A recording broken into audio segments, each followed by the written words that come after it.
In this episode of Home Theater Geeks, I answer a listener question about dumb TVs. Do they even still exist? Stay tuned. Podcasts you love. From people you trust. This is TWiT.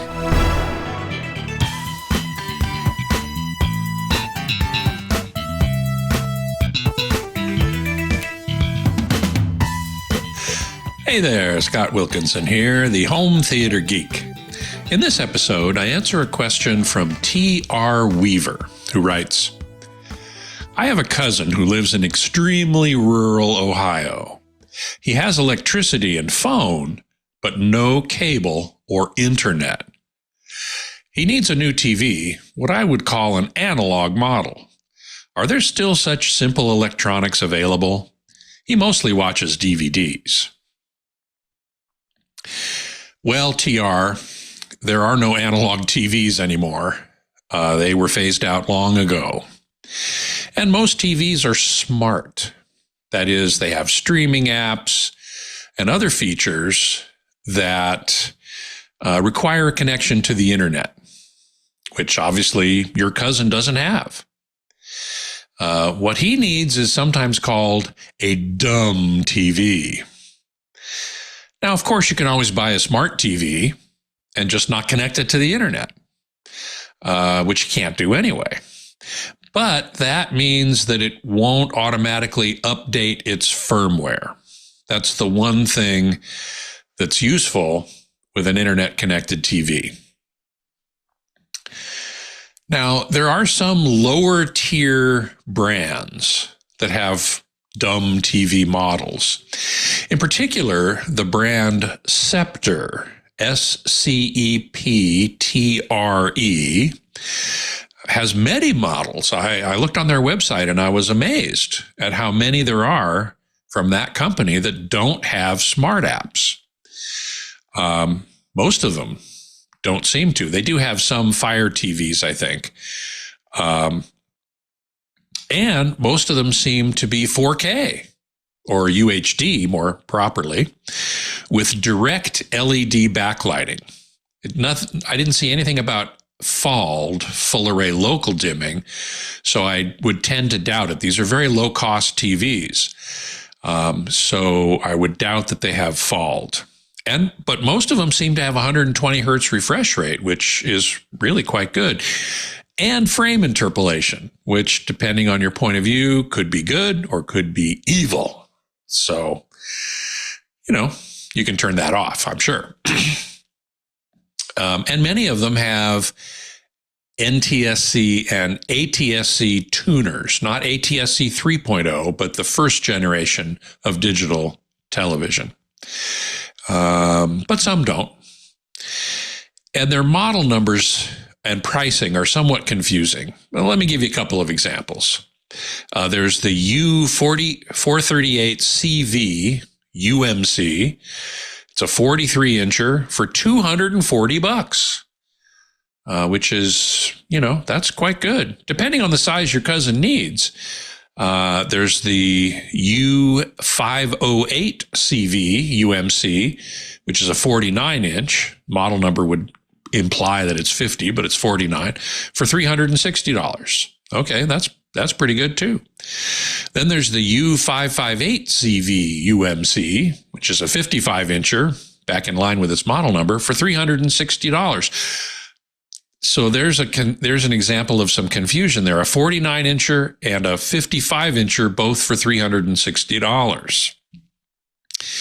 There aren't a lot of differences that I could discern between them. They have many other models all the way up to 86 inches. In fact, there are 3 different models of 86-inch TVs with slightly different model numbers, and they're all $2,500. The differences are very, very minor. 2 of them have 60 hertz refresh rates, and one of them has 120. So that's probably the biggest difference there is. Now, I have to say, I don't generally recommend these lower tier brands because their performance simply isn't very good. In fact, I've read some reviews of Scepter TVs and monitors, and very often the word that jumps out at me is mediocre. And more than one says poor picture quality. So as a home theater geek, I can't really recommend them, but if your cousin really doesn't care about picture quality too much, then the Scepters might be a good choice because they are dumb TVs and they're low price. They're very low price. So they might work. Another solution is what's commonly called a business or commercial TV. These are intended for use in retail stores and other business locations, and they typically don't have smart features, though they do have other business-related features like remote display management and content protection. So that might be a layer of complexity that your cousin might not want to deal with. Many current models are 4K or UHD with HDR and NTSC and ATSC tuners, though some of them are only full HD or 1080p. They're not UHD, and they don't have HDR, the ones that are 1080p. Samsung, LG, Sharp, and Panasonic all offer these commercial TVs. And Samsung and LG also offer what are called hospitality TVs for hotel rooms and such.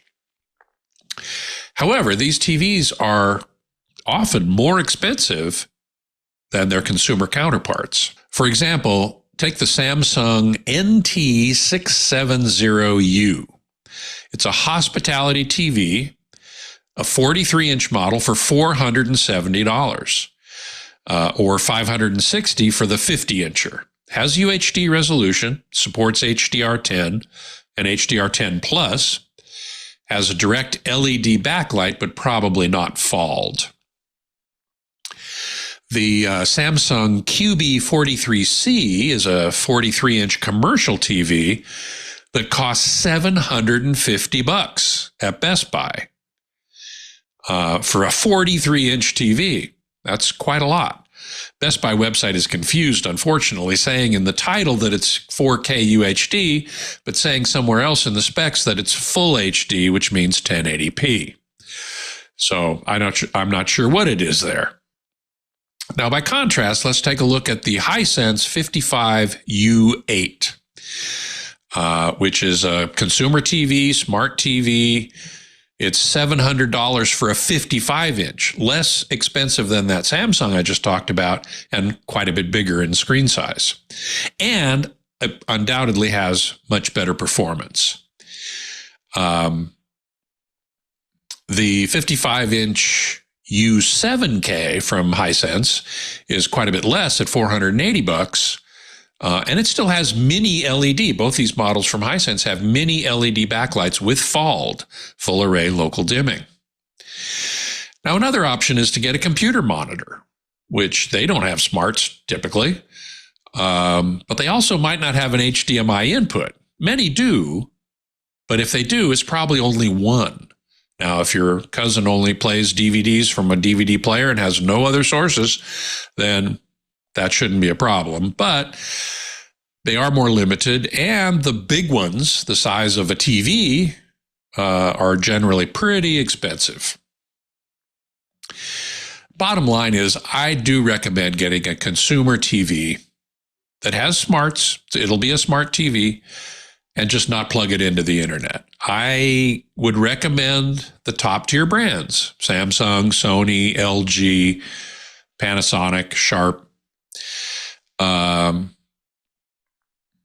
because the picture quality is going to be better. The processing is going to be better. All in all, the performance is going to be better. Now, if picture quality really doesn't matter to your cousin, then the Scepters might be worth a look because they have what you need, they don't have what you don't need, and they're very inexpensive. So those are a few thoughts I have on the subject of dumb TVs, and I hope it helped. If you have a question for me, please send it along to htg@twit.tv. I love answering these questions on the show, and I will do so as often as I can. And as always, we thank you for your support of the TWiT network with your membership in Club TWiT. Now, of course, if you're listening to the show audio only, you get that for free. But if you want to watch the video and perhaps even come into the Discord channel, watch us make the show live, then you need to join Club TWiT, which gives you video access to all of TWiT's shows, and we do hope you will consider it. Until next time, geek out.